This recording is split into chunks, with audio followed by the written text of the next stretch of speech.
Hello everyone and welcome back to Sleep Theories. I know you guys use these videos to sleep, so before you drift off, I think it would be cool if everyone commented where you're from in the world and what time you're watching. If you find the video relaxing, make sure to like and subscribe. Without further ado, let's get right into the video. Dr. Emily Carter stared out at the vast, unbroken horizon of the Nevada desert. The heat shimmered above the ground, a mirage of distortion that seemed to dance in the distance. She adjusted her sunglasses, her gaze falling on the lone stretch of road ahead, leading toward the infamous Area 51. Her car, a dusty, battered sedan, sputtered under the strain of the desert heat. The engine growled as if it too wanted to stop. Emily's fingers drummed nervously on the steering wheel. She had spent years studying astrophysics, searching the stars for signals of life beyond Earth, but none of her theories had ever pointed her here, to this place, this secretive, isolated base that had fascinated, frustrated and terrified people for decades. Her phone buzzed, breaking her from her thoughts. A text from an unknown number. "It's time. Meet at the usual spot."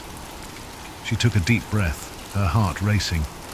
The message was from Marcus Donovan, an agent she had reluctantly agreed to work with after her involvement in a government investigation years ago. He had told her things she could barely grasp, but he had always been cryptic. And now, it seemed, he was asking her to take the final step into the unknown.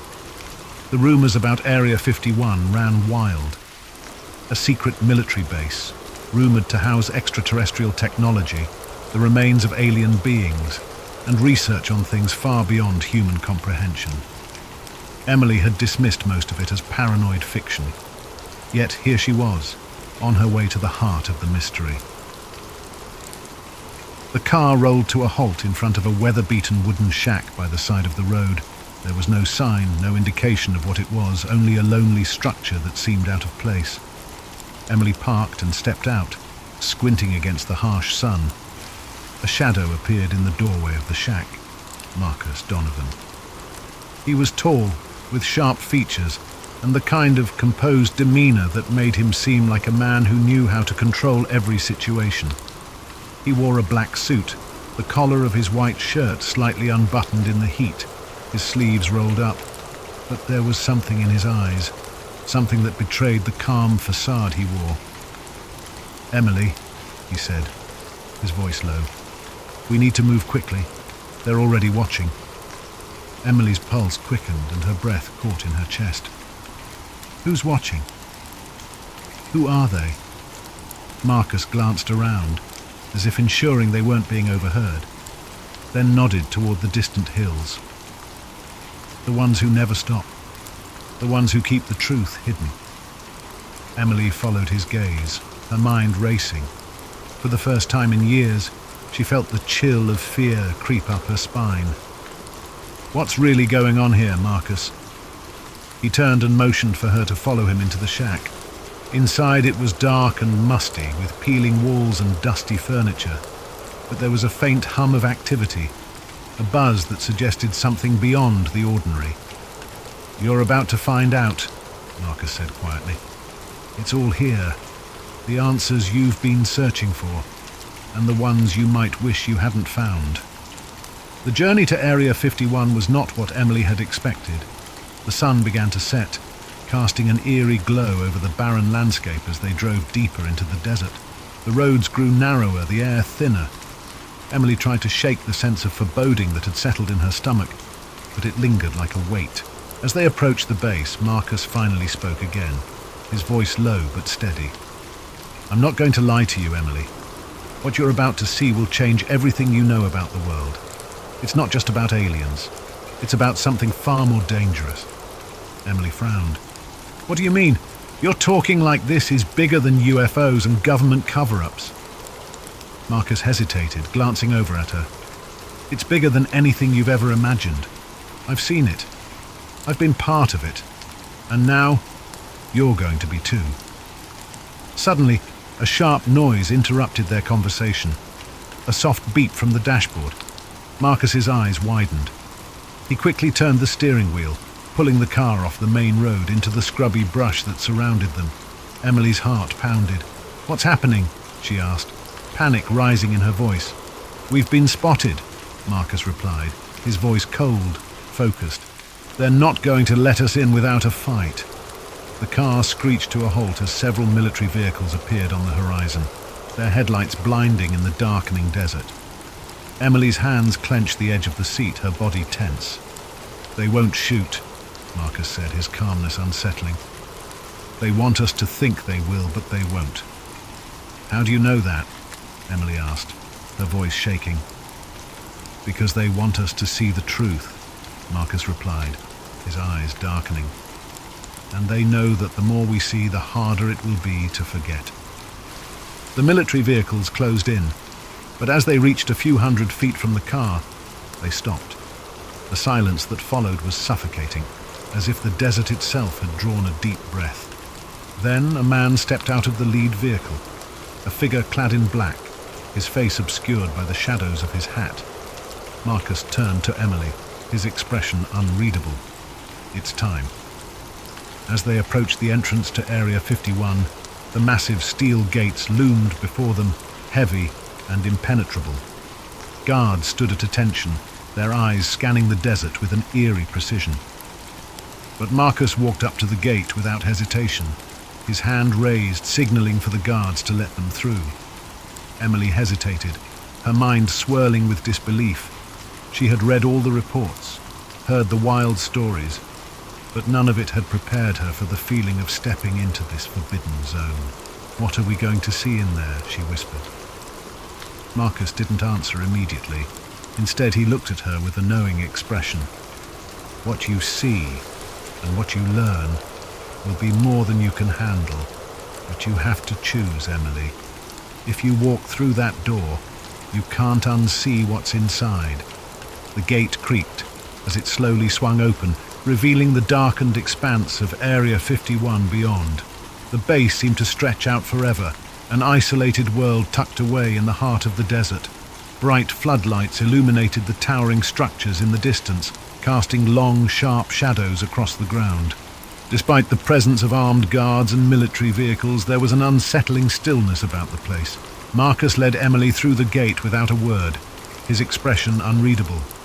As they passed the first checkpoint, Emily's skin prickled. There was something unnervingly quiet about the base.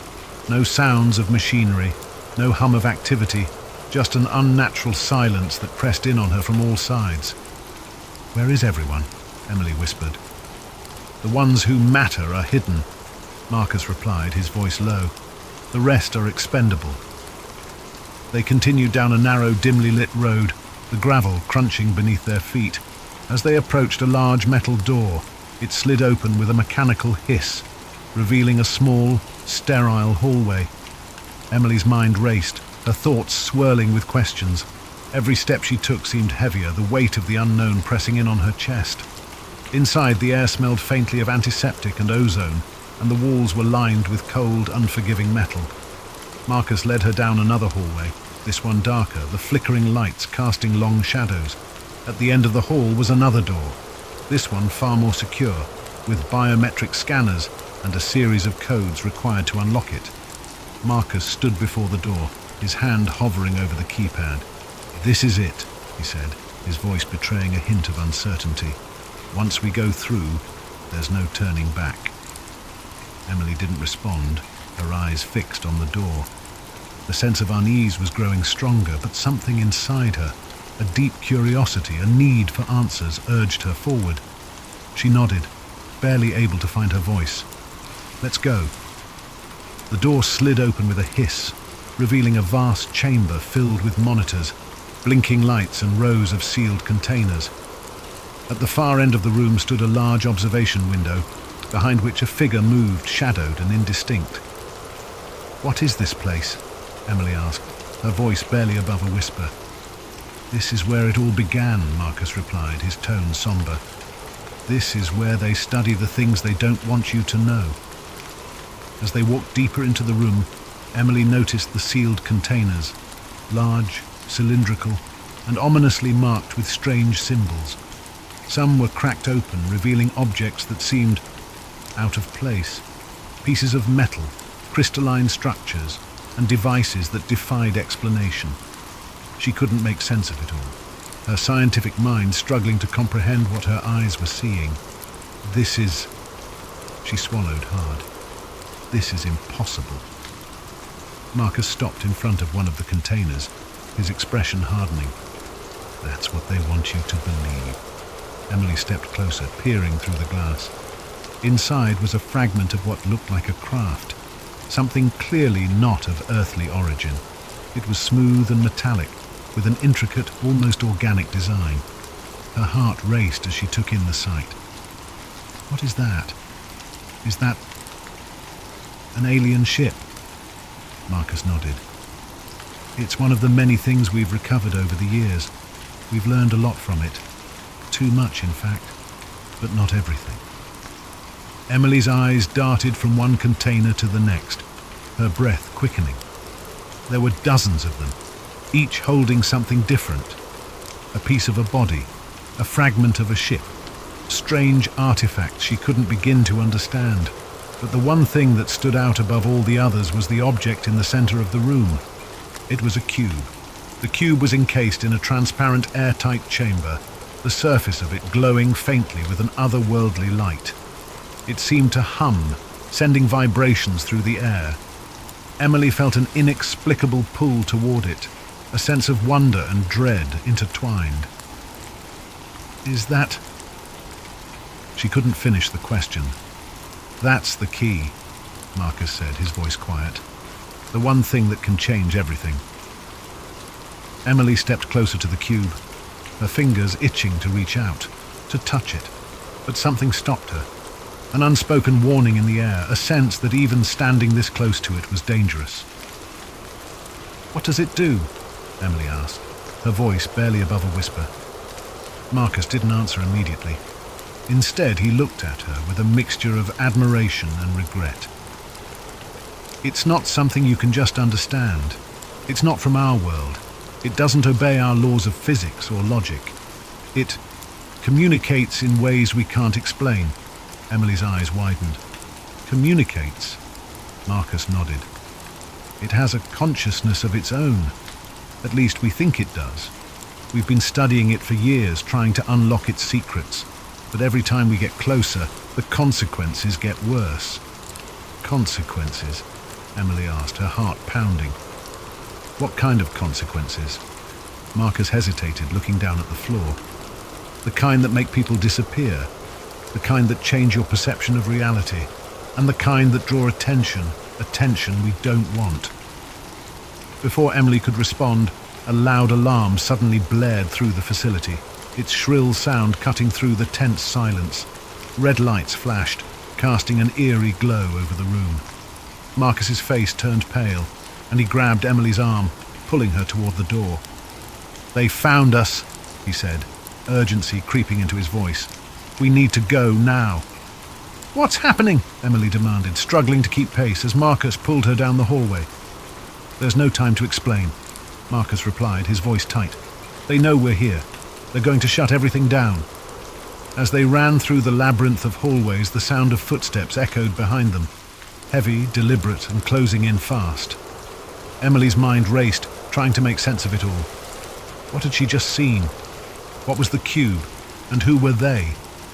Marcus led her to a set of stairs down into a lower level. The air grew colder as they descended, and the alarms grew louder, more frantic. When they reached the bottom, Marcus stopped, pressing his hand against the wall. A hidden door slid open, revealing a small, dimly lit room. Inside was a control panel, humming with activity. "This is it," Marcus said, his voice steady but with a touch of finality. "This is where we end it." Emily's mind spun. "End what?" Marcus turned to her, his eyes grave. "The conspiracy, the cover-up, everything. You've seen the truth, Emily. But now you have to decide whether you want to expose it to the world or let it stay hidden forever." Emily stood frozen, the weight of the decision pressing down on her. The secrets of Area 51, the cube, the aliens. It was all too much. But now she had the power to change everything. The room was thick with tension. the hum of the control panel a constant reminder of the gravity of the situation. Emily's heart raced as she looked at Marcus, who was now standing near the console, his fingers hovering above the keys. The weight of the decision pressing on her chest was almost suffocating. "Do you understand what this means, Emily?" Marcus asked quietly, not looking at her. "If you expose this, there's no going back. The world will never be the same." Emily took a step forward, her mind whirling. The images from the observation room, alien bodies, strange artifacts, and the glowing cube were burned into her memory. It was all real. This wasn't some wild conspiracy or government cover-up. This was something much bigger. And now she had the chance to change everything. But could she really do it? "What happens if we just leave?" Emily asked, her voice hoarse. "If we walk away, let it all stay buried?" Marcus didn't answer right away. His face was unreadable as he studied the control panel. The alarms were still blaring, growing louder by the second. It was clear that the security systems were in full lockdown mode. "They'll come for us," Marcus said, his voice dark. "But if we leave, we're just another pair of bodies they'll bury to protect their secret. And nothing will change. The world will go on, blind to what's really out there." Emily's breath caught in her throat. She knew he was right. Every conspiracy she had studied, every whisper of government cover-ups, every wild claim about extraterrestrial life, it all pointed to this moment. The truth was out there, and she had the power to bring it to light. "Do you want to know what they really fear, Emily?" Marcus continued, his tone grim. "It's not just the public finding out about the aliens. It's what happens when the world finally knows. People won't just accept it. They'll demand answers, and those answers will shatter everything. The economy, governments, religions, everything people think they know will be called into question. That's why they've kept it hidden for so long." Emily took a deep breath. The thought of the chaos that would follow a revelation of such magnitude was terrifying. But it also felt like a weight had been lifted from her shoulders. The truth had to come out. People deserved to know. But the cube. Her eyes darted to the chamber across the room, still glowing faintly. She remembered the hum, the strange pull it had on her, as if it were calling to her, asking her to understand. There was more to this than just aliens or technology. There was something else, something deeper. She stepped toward the control panel, her hand shaking as she reached out to Marcus. "What happens if I activate it? The cube, I mean. What does it do?" Marcus's face paled slightly, and for the first time Emily saw a flicker of fear in his eyes. "I don't know. We've tried to interact with it, tried to learn from it, but it doesn't work the way anything else does. It's not just a piece of technology. It's alive. It reacts to human presence, to thought. Some of us believe it might even be a kind of gateway, or perhaps a communication device. But activating it could have consequences we can't predict. It might expose us to things we're not ready for." Emily hesitated, her fingers hovering just above the control panel. She thought about the decades of silence, the secrecy, the lives that had been lost to protect whatever was inside this base. "Then we need to find out," she said, her voice steady. "We can't leave here without understanding what it really is." Marcus didn't argue. Instead, he stepped back, giving her space. "You're right, but you have to make sure you're ready for what's coming. Whatever happens, you can't undo it." Emily nodded, steeling herself for what was ahead. She took a deep breath and pressed the button. The room shook. At first it was a subtle vibration beneath her feet, like a low-frequency hum running through the walls, but then it intensified, the floor trembling as if the entire building was being affected by something far beyond human comprehension. The cube's glow grew brighter, pulsing in rhythm with the vibrations. The air around them seemed to thicken, distorting in the unnatural light. Emily's skin tingled, as though the very atmosphere had changed. "What's happening?" Emily asked, her voice rising in panic. "Is this supposed to happen?" "I don't know," Marcus shouted over the noise. "Get away from it!" but it was too late. The light from the cube suddenly exploded outward in a blinding flash, engulfing the entire room. Emily threw up her arm instinctively, shielding her eyes from the intensity of the light. The sound was deafening, like the roar of 1,000 voices, all speaking in unison. And then, everything went still. The silence was absolute. Emily opened her eyes slowly, cautiously. The room around her was exactly the same, except for one thing. The walls, the ceiling, the floor, they all seemed to shimmer, as if reality itself had been altered. The faint hum that had filled the room was now gone. In its place was an eerie stillness. Marcus was standing next to her, his face pale, his eyes wide with disbelief. What just happened?" Emily whispered. I don't know," Marcus muttered, his voice shaky. "But we've activated something we weren't supposed to." Suddenly the control panel lit up, displaying a series of strange alien symbols. The screen flickered as though something was trying to communicate with them, something beyond human understanding. Marcus took a step back, his face hardening. "This isn't good. We need to leave. Now." Before they could react, the door to the room slammed open and armed guards rushed in, their weapons raised. They were followed by several men in suits, high-ranking officials from the government. "Dr. Carter," one of the suited men said, his voice cold, his face expressionless. "We were hoping you'd cooperate, but it seems you've already made your choice." Emily's heart sank. She had hoped they might still have a chance to control the situation, to get the truth out to the world. But now, it was clear that there would be no easy way out. "You'll come with us," the man continued, his voice turning icy. "You've seen too much, and now you'll never leave." Marcus took a step forward, his hand subtly resting on the weapon at his side. But before he could say anything, Emily spoke, her voice firm. "Number, I'm not going anywhere." The officials exchanged glances. There was a shift in the air, a palpable tension that hung over the room.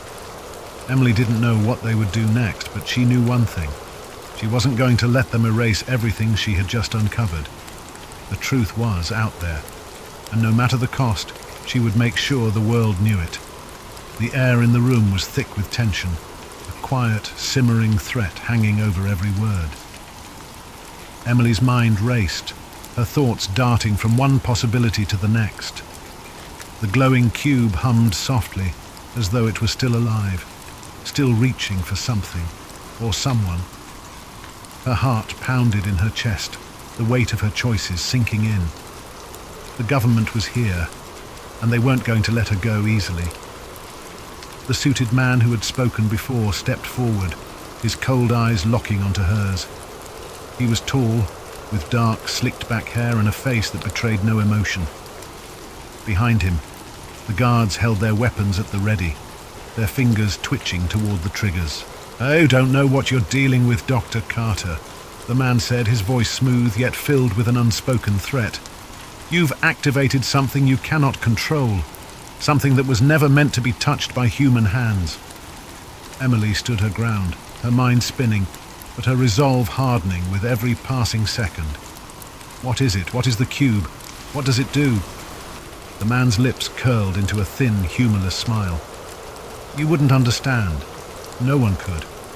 But that doesn't matter anymore. The damage is done. Now we have to clean up your mess." Marcus moved slightly behind her, his hand still hovering near his sidearm, but he didn't make a move. Emily could feel the tension radiating off him, but he didn't seem ready to fight. Not yet, anyway. The suited man raised his hand, signaling to the guards to lower their weapons. "We're not here to kill you, Doctor Carter. Not yet, anyway. We're here to take you to a more secure location." "Secure location," Emily repeated, her voice rising with disbelief. "You mean a prison?" The man's expression remained impassive. "You've seen too much, and you've exposed the cube. Now, there are forces at play that neither of us can control. We need to understand what it's doing, and you're the only one who can help us." Marcus spoke up, his voice low but filled with venom. "You think you can control it? After everything we've learned? You have no idea what it's capable of." The man's eyes flicked toward Marcus, a glimmer of irritation crossing his face. "We don't need your assistance, Mr. Donovan. We've been handling these matters far longer than you've been alive." Emily stepped forward, her gaze unwavering. "You're lying," she said. "You're hiding the truth. All of this, every last bit of it, it's been a cover-up. You're afraid of the power of that cube, and you want to suppress it, bury it before it exposes everything." The suited man's eyes narrowed, his jaw tightening. He didn't respond immediately, but the threat in the air grew heavier. The guards behind him shifted their weight, clearly prepared for whatever action might come next. "That's enough," the man finally said. "We'll be taking you to the holding facility now. Any resistance and we won't hesitate." Emily's heart raced. She knew she couldn't let them take her. She couldn't let them silence her, not when she was this close to the truth. The cube had already reacted to her presence, and she felt it again. A strange, pulsating sensation, as though it were alive and aware of what was happening. And then, something happened. The humming from the cube intensified, filling the room with an eerie vibration that seemed to penetrate the walls. The lights flickered, casting long, distorted shadows. The air grew thick and heavy, as though something else was trying to break through, to enter this space from somewhere beyond. One of the guards stepped forward, raising his weapon. "What the hell is happening?" The suited man's eyes widened, his hand flying to his earpiece. "We're not alone," he said, his voice suddenly tense. Before anyone could react, a strange noise filled the room, a low, guttural sound, like a hum mixed with a distant roar. The walls seemed to ripple, warping in a way that defied logic. And then, in the blink of an eye, the air shifted. The guards froze, their weapons now pointed at nothing. Emily turned, her breath catching in her throat as she saw what had appeared. The room was no longer the sterile metallic facility she had been standing in. Instead, the walls were gone, replaced by an endless black expanse, dotted with distant shifting lights. The floor beneath them had become an unrecognizable surface, shimmering like water, though it was solid. This isn't possible," one of the guards stammered, his voice shaking with fear. "Where are we? What happened?" Emily's mind raced. The cube had done this. Somehow it had opened a portal. No, not a portal.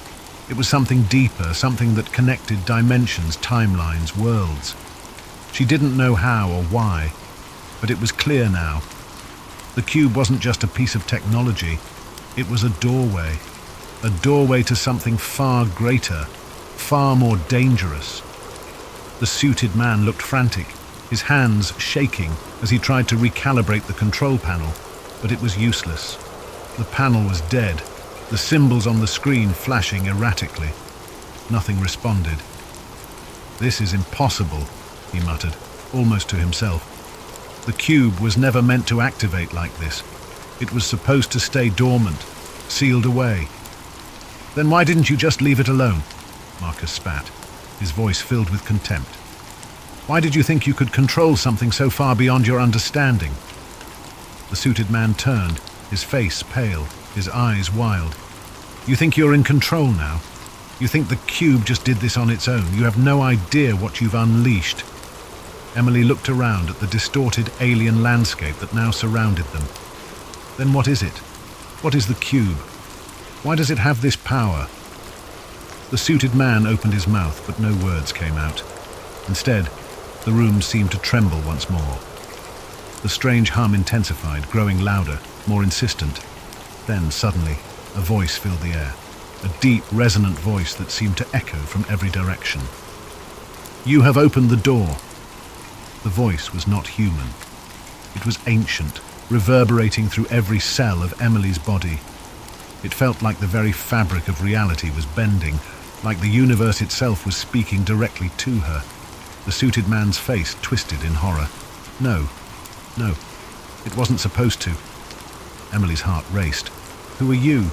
What are you?" "I am the way," the voice continued, its tone calm but filled with an undeniable power. "The cube is but a guide, a key to unlocking the knowledge that you have long forgotten. But be warned, child of Earth, the truth comes with a price." The air vibrated with the words. and Emily felt something deep within her stir. It wasn't just a voice. It was a presence, a consciousness far beyond human comprehension. The suited man stumbled back, his face ashen. "We've made a grave mistake," he muttered, almost to himself. Emily turned to Marcus, her mind still racing. This is it. This is what they were hiding.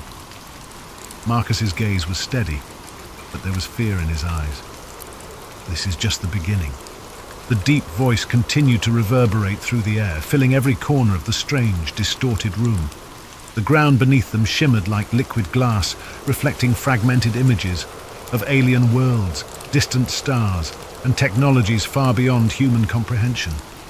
The suited man's face twisted in terror, his hands shaking as he grasped for the control panel that no longer worked. I told you," he gasped, his voice trembling. "This was never supposed to happen." Emily turned to Marcus, her mind racing, her body humming with the energy that filled the room. The cube, now pulsating at the center of it all, had opened a doorway to something incomprehensible, a force that none of them were prepared for. But now the truth was undeniable. The government had been hiding something far more dangerous than they'd ever let on. "We have to stop it," Emily said, her voice low, steady. "Whatever it is, it can't be allowed to go further." Marcus looked at her, his expression serious. "Stopping it won't be easy. The cube didn't just open a door. It's connected us to something much older than this planet. We've awakened something, and it doesn't want to go back to sleep." Before Emily could respond, the voice spoke again, louder, more commanding. "The time of secrets has ended. The gate is open, and the old ones shall return." The air seemed to crackle with energy, and a deep, unsettling hum vibrated through the room as the ground beneath them began to tremble. The once solid walls now seemed to ripple, as though reality itself was beginning to fold in on itself. Emily felt a pull, something powerful, something ancient. She could sense it in the very air she breathed. The cube had unlocked something far greater than just knowledge. It had called forth an ancient force, a cosmic intelligence that had watched over the universe for millennia. "What are the old ones?" Emily whispered, her voice thick with awe and fear. The voice answered, but this time it seemed to come from within her own mind. "The old ones are the guardians of the universal truth. We watched as your species took its first steps into the stars, and now we return to guide you. The choice is yours, to join us in the rebirth of a new era, or to perish in the echoes of your own ignorance." The ground continued to shake, and Emily could feel the weight of the decision pressing on her. The truth was there, waiting to be revealed, a truth that could change everything about how humanity viewed its place in the universe. The power of the cube, the presence of the old ones, it was all connected, but at what cost? The suited man, now visibly broken, collapsed to his knees. "No, we didn't understand," he sobbed. "We never knew what it would truly mean. We thought we could control it." The cube's light grew even brighter, and Emily knew time was running out. She turned to Marcus, who had remained eerily calm despite the chaos. "Marcus, we have to make a decision. Right now," she said, her voice steady despite the fear gnawing at her. "The truth is here, but do we expose it? Do we let the world know what's really out there?" Marcus stared at the cube, his face shadowed with the weight of the moment. "We can't unsee it," he said softly. "The truth is already out there, Emily. But whether the world is ready for it, that's another question." The ground trembled again, and the voice spoke once more urgent this time. "The gateway is closing. The choice must be made now." Emily took a deep breath, her hands shaking. She knew what had to be done. The world couldn't stay in the dark forever. Humanity needed to understand its place in the grand scheme of things, even if it meant the collapse of everything they knew. She stepped forward, closer to the cube, feeling its energy surge through her. "We have to reveal it," she said firmly. "We can't let them hide it anymore." The world deserves to know the truth. The old ones, they're offering something beyond our understanding, but they're also giving us the choice to change, to evolve. She turned toward the suited man, who was still kneeling on the ground, his face filled with desperation. "You have to help us," she said. "The world is about to change, and you can't stop it. All you can do now is help us share it." The man looked up, his face filled with a mixture of fear, regret, and awe. He knew the truth now, and there was no turning back. But as Emily moved to activate the final sequence, the cube pulsed once more, its energy crackling violently. She hesitated, sensing something was wrong. A loud, screeching noise filled the room, followed by a flash of light that blinded them all. When the light finally faded, everything was still. The room was back to its original state. Its walls, floors, and lights were all exactly as they had been when they first entered. But something had changed. The energy in the air felt different, heavier, charged with a sense of finality. Marcus stepped forward, glancing around. What just happened? Where did it go? Emily felt a cold shiver run down her spine. The cube was gone, and in its place, there was a single, simple message on the control panel. "The truth has been set in motion. There is no going back." The voice of the old ones had fallen silent, but its presence still lingered in the air, as though they were watching, waiting. Emily knew that whatever happened next, the world would never be the same. The truth about the cube, about the forces beyond their comprehension, had been set in motion. Humanity was on the cusp of something far greater than they could have ever imagined, but the price had already been paid, and now the future would unfold, whether they were ready for it or not. Ethan didn't remember a time in his life when he didn't feel out of place. Growing up, he was the quiet kid, the one who sat in the corner of the classroom with his nose buried in a book or staring out the window, wondering if there was something more beyond the confines of the world he knew. While his friends grew excited about parties, clubs, and futures mapped out in clean, predictable lines, Ethan felt only a creeping dread, an unshakable feeling that something was missing. He'd often felt like he was standing at the edge of something vast, a place beyond his understanding, and he'd wondered if he might accidentally stumble into it one day. His life had been ordinary, perhaps too ordinary, and sometimes he thought that was the scariest thing of all. He spent most of his free time chasing stories and curiosities, unexplained mysteries, urban legends, and tales of things that couldn't be. The Backrooms was one of his favourites. He first read about it on a forum late one night, an innocuous post titled, "If you're not careful, you might slip between the cracks in the water into the back rooms." The premise was simple, terrifying. The Backrooms were a hidden dimension, an endless maze of empty, yellowed rooms, a place you could fall into if you weren't careful, disappearing from the world as you knew it. The idea left him with a chill that lingered long after he'd closed his laptop. To some part of Ethan, the Backrooms didn't just sound like a horror story. They sounded like something real, a hidden layer of reality lurking just beneath the surface, waiting for the right or wrong person to find it. He even dreamed about it sometimes. His curiosity deepened into a quiet obsession, and he'd spend hours researching theories, reading accounts from people who claimed to have seen glimpses of it or felt its strange pull in the periphery of their lives. This fascination made him feel alive, but it also made him reckless. He began to wonder what it would feel like to slip between the cracks himself, to see if a place like the Backrooms could really exist. He'd explore abandoned buildings on weekends, walk the quiet, empty halls of his university late at night, always searching for something just out of reach. It became his ritual, a strange comfort that filled the gap he couldn't explain, that constant need to find something beyond the mundane. It was a normal Thursday afternoon, and Ethan was on his way home from a late night of studying in the library. He was tired, his head aching from hours of staring at his laptop screen. His thoughts were muddled as he waited for the elevator to take him down to the parking lot. When the doors finally slid open, he stepped inside, pressed the button for the ground floor and closed his eyes. Leaning against the wall for a moment, that was when it happened. With a sharp jolt, the elevator stopped, sending a shock through Ethan's body and jolting him upright. He opened his eyes, blinking in confusion, but there were no lights, no numbers indicating what floor he was on. Only a dim, sickly yellow glow filtered through the tiny window in the elevator door. Confused, he pressed the door open button, hoping to see something familiar. The doors shuddered open with a creak, revealing a room, not the parking lot, not even the dimly lit hallway of his university building. Just an empty room with faded, peeling wallpaper and harsh fluorescent lights buzzing overhead. Ethan hesitated, peering out into the strange expanse. The wallpaper was an ugly, sickly yellow, dotted with tiny, unrecognisable stains, and the floor was covered in cheap industrial-grade carpet that looked damp in places.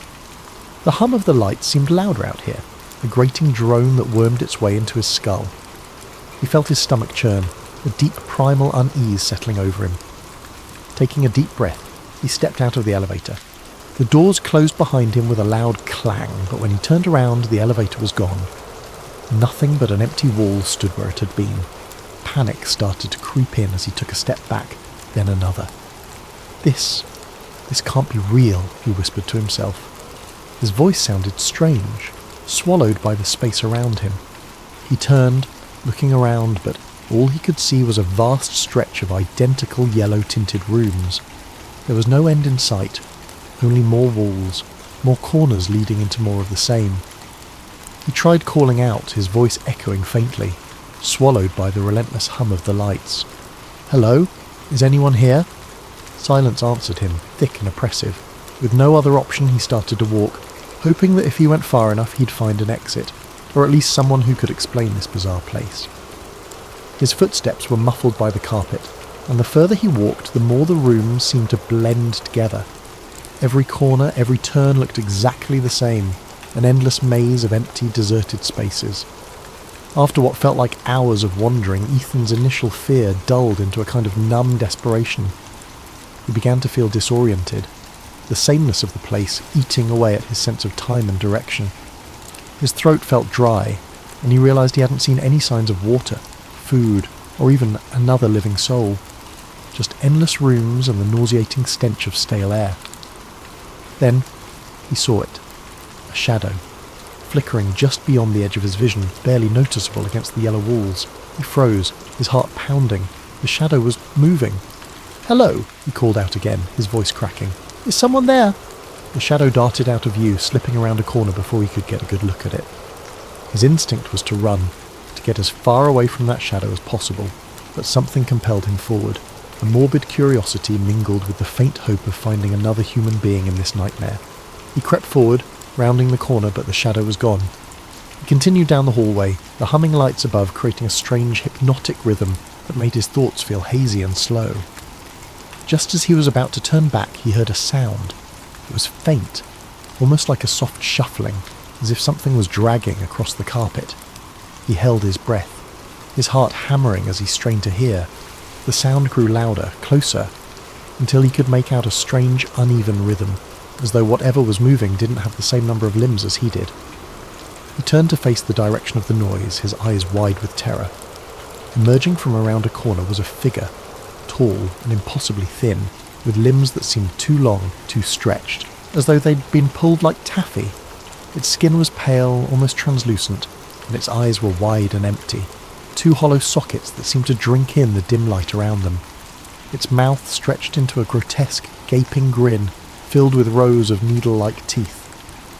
Ethan stumbled back, his hand flying to his mouth to stifle a scream. The creature tilted its head, studying him with an unnervingly calm curiosity, as if it were examining a particularly interesting bug. Then, slowly, it began to move forward, each step deliberate and unnatural, its joints bending at impossible angles. Paralysed by fear, Ethan's mind screamed at him to run, but his legs felt like lead. The creature was only a few feet away now, its twisted form looming over him, filling the space with an overwhelming sense of dread. Finally, his survival instincts kicked in, and he spun on his heel, sprinting back the way he'd come. He could hear it behind him, that terrible shuffling sound as it followed, closing in with an eerie persistence. His breath came in ragged gasps, his heart pounding so loudly it nearly drowned out the hum of the lights. He took random turns, ducking through rooms and around corners, hoping to throw it off his trail, but no matter how far he ran, he could still feel its presence lurking just out of sight. As he rounded another corner, he stumbled into a different room. This one was larger than the others, with a ceiling that seemed to stretch up impossibly high, vanishing into darkness. In the centre of the room was a single decrepit armchair, facing away from him. He was too tired to question it, his legs shaking as he collapsed against the wall, breathing heavily. For a moment he allowed himself to hope that he had finally lost the creature. But then a voice, a low, raspy whisper, filled the room, coming from somewhere near the armchair. "Why, did you come here?" Ethan's heart skipped a beat. The voice was quiet, almost gentle, but there was something sinister lurking beneath it, a malevolent edge that made his skin crawl. I don't know how I got here," he managed to stammer, his voice barely a whisper. The armchair creaked, as if someone were shifting in it, though he still couldn't see who or what was sitting there. "No one comes here by accident," the voice replied, a hint of amusement in its tone. "You wanted to be here. You're one of us now." Ethan shook his head, panic rising in his throat. "I don't belong here. I didn't mean to come here." The chair creaked again, and Ethan could feel the thing in it watching him, though he couldn't see its face. The oppressive silence seemed to press in on him, as if the walls themselves were leaning closer, eager to hear what he had to say. "You belong here now," the voice continued, a strange warmth in its tone, like a parent soothing the frightened child. "The back rooms have chosen you. There's no way out." As the words sank in, Ethan felt a cold, hollow emptiness fill his chest. He wanted to scream, to run, but he was too exhausted, too drained by the endless maze of rooms and the oppressive hum of the lights. He sank to his knees, his mind racing, searching for some semblance of hope, some way to escape this nightmare. But deep down, he knew the truth. There was no way out. The back rooms were endless, a labyrinth of yellow walls and flickering lights, stretching on forever, trapping him in their suffocating embrace. The thing in the armchair chuckled softly, a sound that echoed off the walls, filling the room with a dark, mocking joy. "Welcome home, Ethan," it whispered. And as the lights flickered above him, casting long shadows that seemed to close in from every corner, Ethan felt himself slipping away, the last fragments of his sanity dissolving into the hum of the fluorescent lights. He was home. After his harrowing escape from the back rooms, Ethan struggled to return to his normal life. He tried to convince himself that it had been a nightmare, the result of exhaustion and a wandering mind. But deep down, he knew the truth. He'd been there, in that endless maze of yellow rooms, the echoing hum of fluorescent lights buzzing in his ears, the creature with the impossibly long limbs hunting him through every corner and corridor. He'd only narrowly escaped, stumbling back through an elevator that had seemed to appear out of nowhere and waking up in the real world as though nothing had happened. Weeks passed, but the back rooms haunted him. He saw glimpses of it in reflections, in dark corners, even in the university hallways that had once seemed so ordinary. He developed a hyper-awareness, a dread that every corner he turned would lead him back into that yellow, buzzing nightmare. His friends noticed his anxiety, his sleeplessness, but he couldn't bring himself to tell anyone. How could he explain something so surreal, something he could hardly believe himself? He was sure it would get better with time, but his dreams betrayed him. Almost every night he would return to the back rooms in his sleep.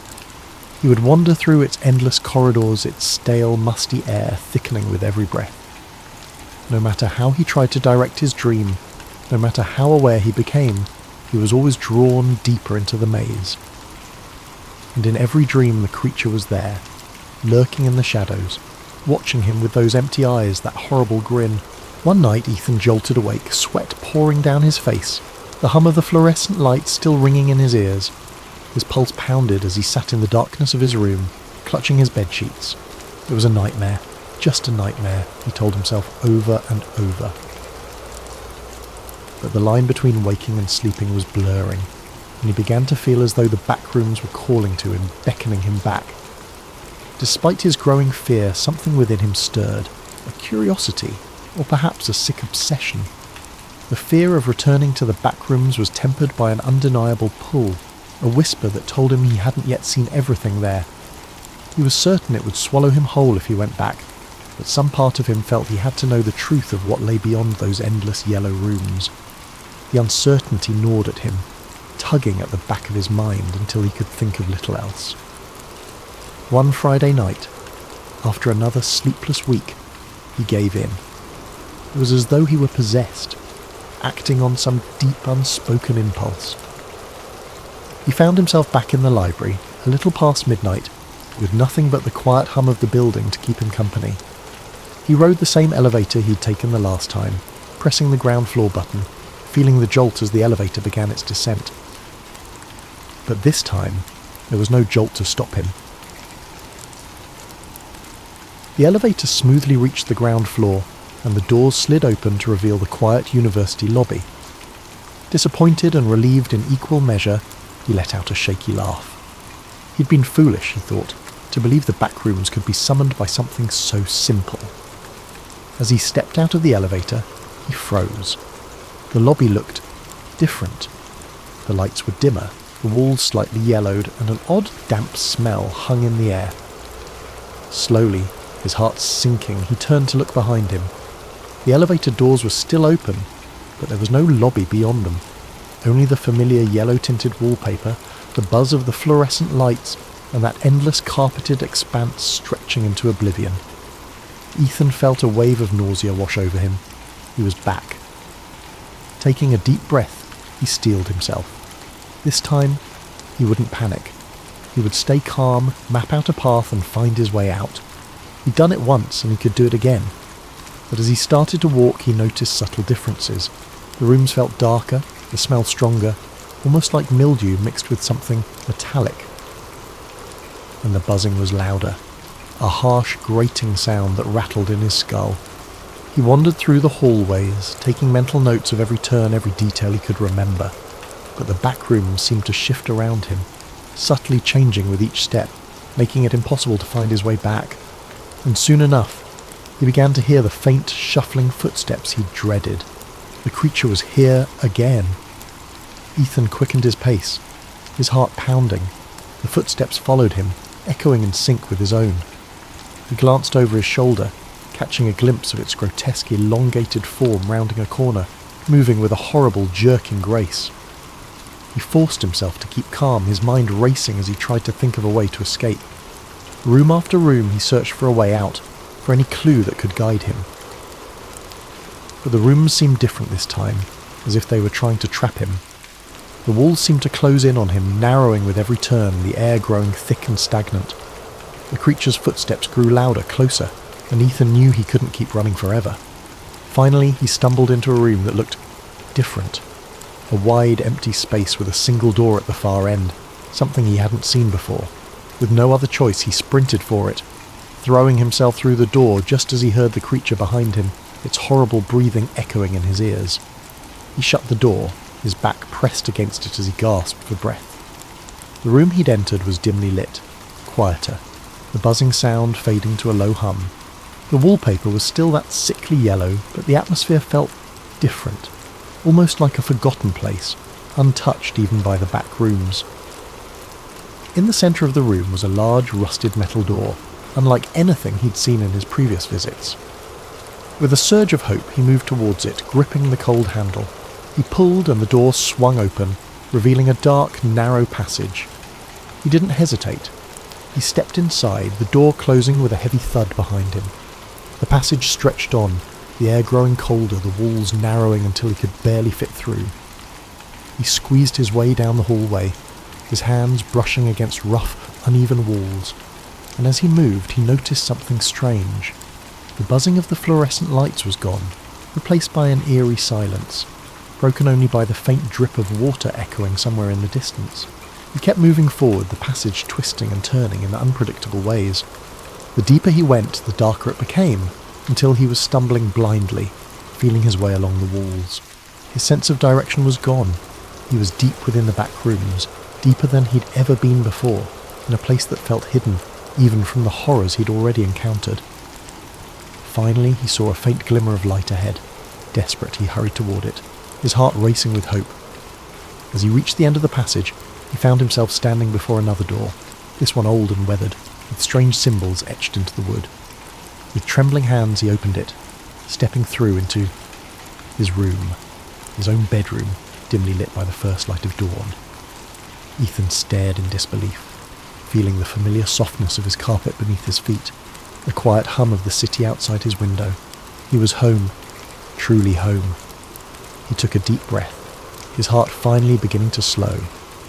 For a long moment, he simply stood there, letting the reality of his escape wash over him. The back rooms had let him go. Somehow, he'd finally escaped. But as he sank onto his bed, exhausted, he couldn't shake the feeling that the back rooms were still with him, lurking in the shadows of his mind. The buzzing of the fluorescent lights, the stale smell, the creature's hollow eyes, all of it haunted him, a presence he could feel even in the safety of his room. And then he realised with a shiver that the room felt colder than usual. A subtle, creeping chill filled the air, seeping through the walls, brushing against his skin like fingers trailing ice. His breath fogged in the dim light, something that had never happened before in his cosy apartment. It was as though the warmth and safety he'd known here had been drained, replaced with the oppressive, stagnant atmosphere he'd left behind. Ethan sat up, glancing around. Everything looked normal. The posters on his walls, his desk cluttered with notes, the blanket he'd thrown carelessly to the side. But the silence was deafening. Outside his window, the familiar city sounds were gone, replaced by a dead, heavy stillness. He reached for his phone to check the time, but the screen remained blank, lifeless. His heart began to race as he tapped the screen over and over, but the device was unresponsive, a dark mirror reflecting his own fearful expression. Slowly, he became aware of a faint, almost imperceptible sound, a noise he'd tried so hard to forget. The low, ominous hum of fluorescent lights. It was faint at first, a murmur on the edge of his hearing, but as he listened it grew louder, filling the room with that same mind-numbing buzz. Ethan stood up, gripping his bedpost for support as he scanned his surroundings. The walls of his room seemed to shift subtly, the wallpaper taking on a yellow tint, faded and stained, as if something had leached the colour out of it. The air thickened, that familiar smell of mildew creeping in, the metallic tang that clung to his senses. His stomach twisted with a dawning, sick realisation. "No," he whispered, his voice trembling. "No, I got out. But the room only continued to change, morphing around him. His bed stretched longer, the carpet rippled into endless patches, the door faded from view, leaving nothing but an expanse of yellowed walls and buzzing lights. The familiar furnishings of his room vanished entirely, swallowed by the sickly expanse. As he backed up, his foot collided with something soft yet solid, a familiar thick patch of carpet. His heart dropped, and he turned, dread curling in his stomach. The backrooms had found him again, and this time, he feared, it would never let him go. For thousands of years, people have whispered about a lost civilization, an ancient world that was rich, powerful, and far more advanced than anything humanity has ever known. This is the story of Atlantis, a place that many believe holds secrets capable of transforming the world. But Atlantis isn't just a legend. For some, it's a conspiracy, hidden away by powerful forces who want its secrets buried forever. For those who believe in the conspiracy, Atlantis represents more than just a lost city. It's a symbol of everything that has been suppressed throughout history. The idea that an ancient civilization could possess technology, wisdom, and knowledge far beyond our current understanding is both thrilling and terrifying. What if the Atlanteans had harnessed the power to manipulate energy, cure diseases, or even travel across the stars? What if they had discovered truths about the universe that we are only beginning to understand today? And yet, despite the tantalizing possibility, Atlantis remains elusive, its true nature hidden beneath the sands of time and the depths of the ocean. This, to the conspiracy theorists, is no accident. They argue that powerful elites, whether governments, shadow organisations, or ancient secret societies, have worked to keep the truth about Atlantis buried, believing that such knowledge could destabilise the world's current power structures. Imagine the upheaval that would follow if such a discovery were to be made public. Industries built on oil and energy would collapse. Technologies we have only dreamed of could become reality, and the entire way we understand human history might be turned upside down. The very fact that Atlantis remains unfound only strengthens the belief that these powerful forces are actively suppressing the truth. The story of Atlantis, then, is not just a story of a lost civilization. It is a story of control. of how those who hold power might go to extreme lengths to prevent the masses from uncovering a truth that could change everything. The conspiracy doesn't just suggest that Atlantis was a real place. It proposes that what Atlantis represents is so dangerous, so revolutionary, that it must be kept hidden at all costs.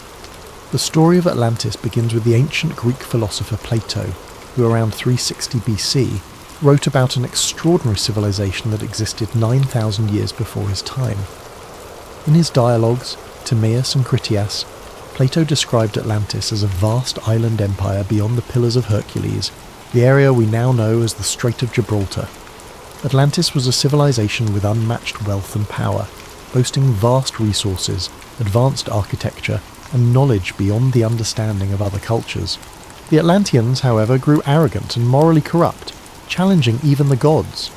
As punishment, the gods supposedly sent a cataclysmic disaster that sank the entire island in a single day and night, taking the city and its secrets with it to the bottom of the ocean. For centuries, many believed Plato's story was merely a legend or an allegory. But over time, Atlantis transformed from a mythical place into a real mystery, captivating explorers, archaeologists, and conspiracy theorists alike. The story grew as new theories surfaced, each claiming Atlantis might not only have been real, but might also hold answers to some of humanity's deepest questions. As explorers searched for Atlantis, they proposed countless possible locations. Some pointed to Santorini, a Greek island that suffered a massive volcanic eruption that wiped out a flourishing civilization around 1600 BC. Others looked to the waters off the coast of Spain, believing underwater structures found there might be remnants of the lost city. There were even more far-flung theories that placed Atlantis in South America, under Antarctica's ice, or in the Sahara Desert, where a strange ring-like structure known as the Richat structure, nicknamed the Eye of the Sahara, resembles Plato's description of concentric rings in the city's design. Beyond the search for a physical location, the mythological aspects of Atlantis have fascinated scholars and storytellers for centuries. In Greek mythology, Atlantis represents more than just a city. It's a symbol of humanity's reach for greatness and the tragic downfall that often accompanies it. Plato's account of Atlantis wasn't just about an advanced civilization. It was a tale of ambition, power, and ultimately, divine retribution. In his dialogues, Plato presents Atlantis as a place blessed by the gods, particularly Poseidon, the god of the sea. According to legend, Poseidon created Atlantis by carving an island for his beloved mortal wife, Cleito. They had 5 sets of twin sons who became the kings of the island, dividing it into 10 distinct kingdoms. The Atlantean kings ruled over the people and were initially just, wise, and aligned with the virtues Poseidon embodied: balance, power, and respect for nature. However, over generations, the Atlanteans began to drift from these virtues, becoming increasingly greedy, corrupt, and hungry for domination. Their once harmonious society fell victim to excess, losing touch with their divine origins. This moral decline is crucial to understanding Atlantis as a myth. The Atlanteans' downfall wasn't merely a result of natural disaster, but was symbolic of divine punishment. In the ancient world, myths often served as warnings, teaching that pride and moral corruption would invite the wrath of the gods. When the Atlanteans turned away from their principles, Zeus, the king of the gods, called a council to punish them for their hubris. In a single day and night, he sent earthquakes and floods that sank the entire civilization beneath the ocean, erasing it as if it had never existed. This mythological element emphasizes the idea that Atlantis represents a golden age of human potential, lost to greed and arrogance, a recurring theme across many ancient tales.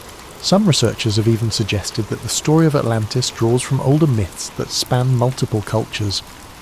Similar tales of lost cities and sunken lands appear in the lore of other civilizations. The ancient Mesopotamians told the story of a great flood in the Epic of Gilgamesh, which has striking parallels to both the Atlantis myth and the biblical flood in the story of Noah's Ark. In Hindu mythology, there are references to a great ancient city named Dwarka, which was submerged by the sea after a cosmic battle.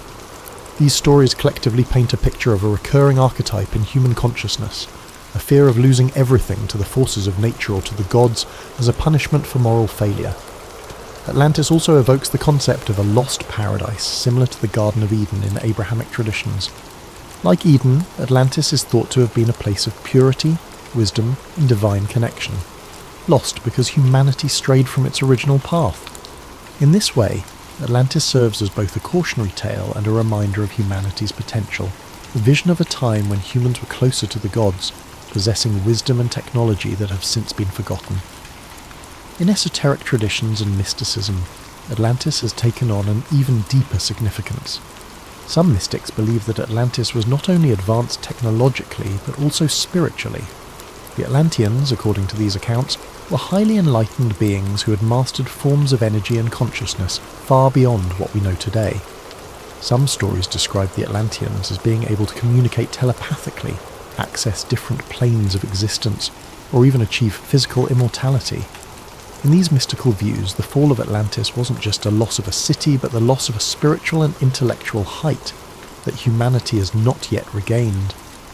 For many in modern times, Atlantis has come to represent an idealized utopian society, a lost civilization that embodied humanity's greatest strengths and fell to its greatest weaknesses. It is both a paradise lost and a cautionary tale, warning of the dangers that come with power, arrogance, and the abandonment of moral principles. The story of Atlantis endures because it reflects timeless human themes, resonating across cultures and centuries, blending historical speculation with deep mythological roots. In the end, whether Atlantis was a real place or simply a product of myth, it serves as a powerful symbol in our collective imagination, a reminder of both the heights humanity can reach and the depths to which it can fall. But where Atlantis might lie buried is just one piece of the mystery. What really fuels the conspiracy are the claims of what might be hidden there. According to some theories, Atlantis was a civilization so advanced that it possessed technology far beyond anything we have today. Many believe the Atlanteans had discovered a limitless source of energy, supposedly harnessed through massive crystals that channeled energy across the city, powering everything from their transportation systems to their weaponry. Others speculate that the Atlanteans had mastered flight, agriculture, and medicine in ways we still don't fully understand. If true, such discoveries would be invaluable to the modern world, and perhaps that's exactly why some argue the powers that be don't want us to find it. This is where the conspiracy deepens. According to theorists, there are powerful groups, governments, corporations, even religious institutions that know the truth about Atlantis and have been actively working to keep it hidden. Why? Because if Atlantis' secrets were uncovered, they could threaten the global power structure as we know it. Imagine what would happen if an ancient sustainable energy source were discovered, one that could replace fossil fuels overnight. Entire industries would collapse, and the world's economic order would be thrown into chaos. Some say that big energy companies, particularly those in oil and gas, would do anything to keep such a technology from ever seeing the light of day. The conspiracy stretches beyond just governments and corporations. Some even believe that religious organizations, particularly the Vatican, might be involved. Throughout history, the Church has guarded countless ancient texts and artifacts, many of which remain locked away from the public. Conspiracy theorists argue that the Vatican might be hiding documents that contain details of Atlantis' history or even instructions on how to harness its technology. If Atlantis existed and held advanced knowledge, it would call into question our current understanding of human history, evolution, and ancient civilizations. It might suggest that humanity's origins are far older and more complex than we think, perhaps even influenced by extraterrestrial beings. Yes, extraterrestrials. Another popular theory in the Atlantis conspiracy suggests that the Atlanteans were either in contact with aliens or might even have been extraterrestrials themselves. Proponents of this idea point to ancient legends from around the world, which tell of gods descending from the sky, bringing advanced knowledge to early human civilizations. Some conspiracy theorists believe that these gods were actually aliens who shared their technology with the Atlanteans. This theory ties into the broader ancient astronaut hypothesis, which claims that extraterrestrials have influenced human development throughout history. If this theory holds any truth, then Atlantis wasn't just an advanced city, it was a bridge between humans and otherworldly beings. But every time researchers get close to finding concrete evidence, something strange seems to happen. Some claim that underwater expeditions have mysteriously lost funding, that valuable documents have disappeared, or that independent researchers have been silenced. There are rumours of researchers who came too close to finding Atlantis suddenly facing threats, lawsuits, or even accidents. To conspiracy theorists, these stories aren't coincidences. They're proof of a deliberate effort to bury the truth. And while no one has officially confirmed the existence of Atlantis, modern technology has fueled new searches. Satellite imagery, underwater drones, and ground-penetrating radar are revealing more about Earth's hidden landscapes than ever before. Some claim that ancient structures on the ocean floor could be remnants of Atlantis, though these findings remain unproven. Still, every new discovery seems to bring more questions than answers. So, was Atlantis a real place?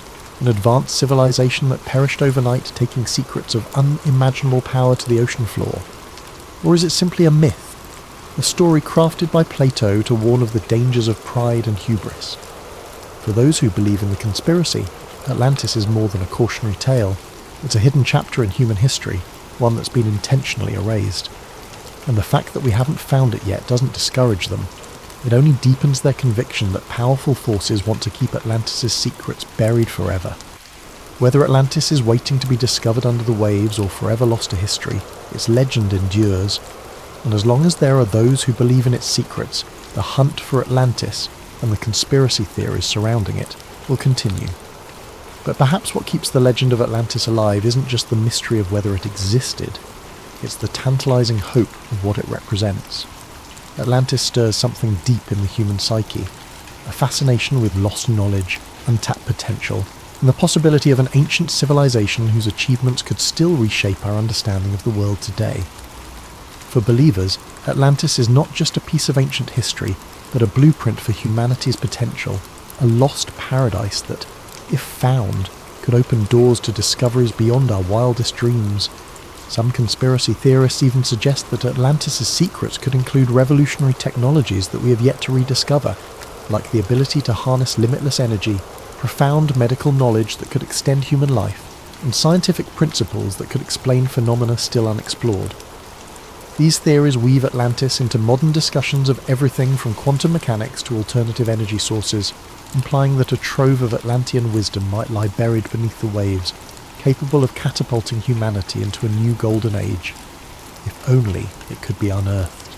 And yet, for as many who yearn to find Atlantis, there are those who believe that powerful entities have gone to great lengths to keep it hidden.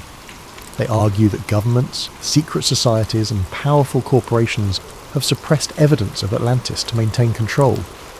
To these believers, it's no coincidence that promising discoveries vanish, or that funding for Atlantis research is mysteriously pulled. They believe that a world order dependent on fossil fuels, financial hierarchies, and centralized power would have everything to lose if Atlantis, and the technologies it may have possessed, were ever uncovered. Even more mystically inclined theorists claim that Atlantis holds keys to spiritual truths and enlightenment, suggesting that the Atlanteans had access to higher levels of consciousness, or even contact with celestial beings. Some argue that Atlantis was a civilization that bridged humanity and the divine, with its knowledge guiding humans to higher planes of existence, until that knowledge was lost, either through human folly or deliberate erasure. For these believers, rediscovering Atlantis could mean reclaiming a path towards spiritual awakening, allowing humans to reconnect with an ancient divine understanding of the universe and our place within it.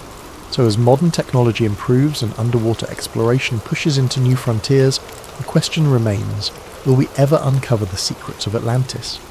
Is it possible that sonar scans or satellite imagery might someday reveal a submerged city, finally proving Atlantis was real? Or will it remain forever shrouded in mystery, protected by the ocean's depths and the weight of millennia? Perhaps it's this very elusiveness that keeps Atlantis alive in our imaginations. It's a riddle without an answer, a dream that remains tantalizingly out of reach. And as long as Atlantis remains unfound, its legend will continue to captivate, a story of both human aspiration and the dangers of ambition. So whether or not Atlantis truly lies beneath the waves, one thing is certain: as long as there are those who believe in its secrets, the hunt for Atlantis and the mysteries it promises will never end.